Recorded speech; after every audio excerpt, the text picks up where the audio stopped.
मी आता भेंडीच्या दाण्याचे झुणका दाखवणार आहे. त्यासाठी साहित्य: भेंडीचे दाणे,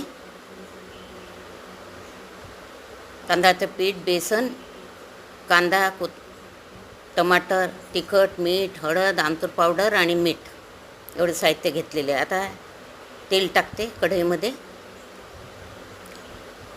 तेल गरम झालं की जिरं घातले, हिंग घालते, कांदा, तर त्याला छान गुलाबी होऊ देते. तिखट, हळद, मीठ आणि आमचूर पावडर हे टाकते.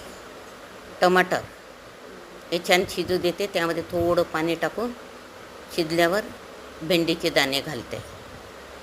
ते आता छान शिजू देते. त्यामध्ये बेसन, तांदळाचं पीठ आणि हे मिक्स करते.